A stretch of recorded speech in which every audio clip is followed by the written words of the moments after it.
SC వర్గీకరణపై supreme court చరిత్రాత్మక తీర్పుకు కారణం కాంగ్రెస్ కృషే అన్నారు ఆ పార్టీ నేతలు. రాష్ట్ర ప్రభుత్వం తరపున అడ్వకేట్ ని పెట్టడం తమ చిత్తశుద్ధికి నిదర్శనమని చెప్పారు. సుప్రీం తీర్పును రాష్ట్రంలో అమలు చేసేలా రేవంత్ ని కోరుతామన్నారు నేతలు. ఇటు అసెంబ్లీలో తన వ్యాఖ్యలకు వివరణ ఇచ్చారు ఎమ్మెల్యే దానం నాగేందర్.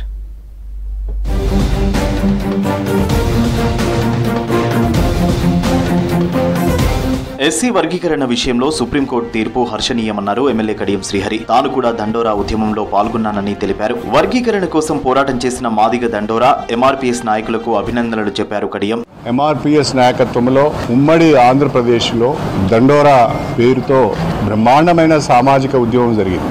ఉద్యమం ప్రారంభమైన మొదటి రోజు నుండి తీర్పు వెలువడిన ఆగస్టు 1, 2024 వరకు కూడా ఆ ఉద్యమం వెంట నేనున్నాను. దండోరా ఉద్యమానికి అన్ని రకాలుగా నా సహాయ సహకారాలు అందజేస్తూ వచ్చాను.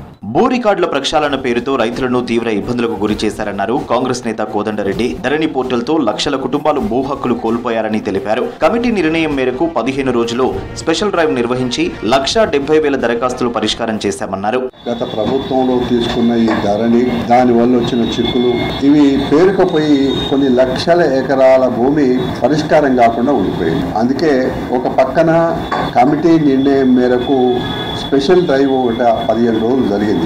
దాదాపుగా 1,70,000 దరఖాస్తులు పరిష్కారం కూడా అయిపోయింది.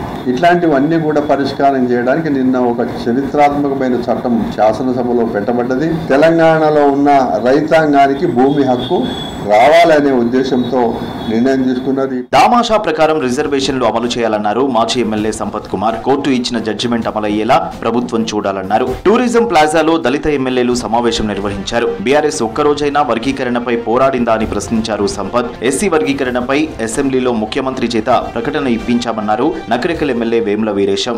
5 దశాబ్దాల అనిర్వచనీయమైన నిర్విరామ పోరాట ఫలితం భారతదేశంలోని రాజకీయ పార్టీలకు, యావత్ భారతదేశ సమాజానికి ఉద్యమం అంటే, పోరాటం అంటే ఇట్లుంటది అని తెలియజేసింది మన ఉమ్మడి ఆంధ్రప్రదేశ్ రాష్ట్రంలో ఉన్నటువంటి మాదిగలు చేసినటువంటి మాదిగ ఉద్యమం, దండోరా ఉద్యమం అనేది ఎవరు కాదనలేని వాస్తవం అన్న విషయాన్ని గుర్తు చేస్తూనే సుప్రీంకోర్టు జడ్జిమెంట్ వచ్చింది. లీగల్ గా ఏదన్నా అంశాలు ఉంటే, ఏదైనా సమస్య ఉంటే దామోదరం రాజనరసింహ గారు మన మంత్రి గారు ఉన్నారు. వారు అడ్వకేట్ జనరల్ సహకారం తీసుకొని అడ్వకేట్ జనరల్ యొక్క కోఆర్డినేషన్ లో లీగల్ సమస్యలు ఏమైనా ఉంటే దాని మీద వారు ముందుకెళ్తారు.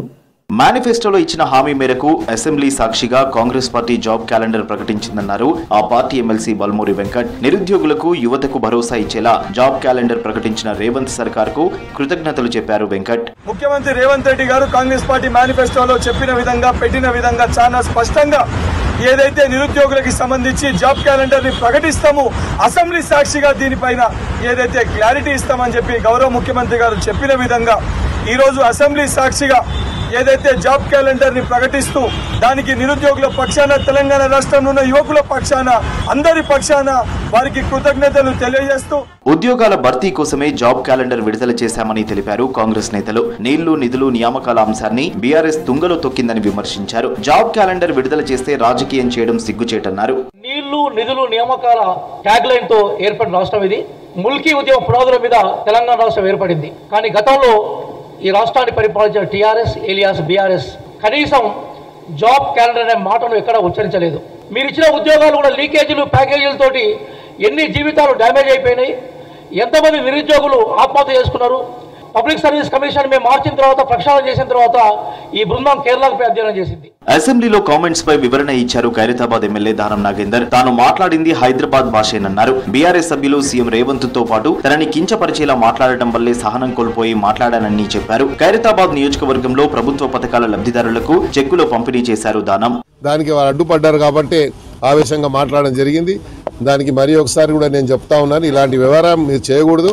అవకాశం వచ్చినప్పుడు మీ అవకాశాన్ని తీసుకొని ప్రజల ముందు, ప్రజలకు కావాల్సినటువంటి ఇది గ్రేటర్ హైదరాబాద్ యొక్క బ్రాండ్ ఇమేజ్ ఉండే, నేను బ్రాండ్కి సంబంధించిన సమస్యలు ఉండే, అది మాట్లాడకుండా పోయారు కాబట్టి ఆ ప్రక్రియని మీరు ఆపేటువంటి కుట్ర చేశారు కాబట్టి మేము అలా మాట్లాడదు.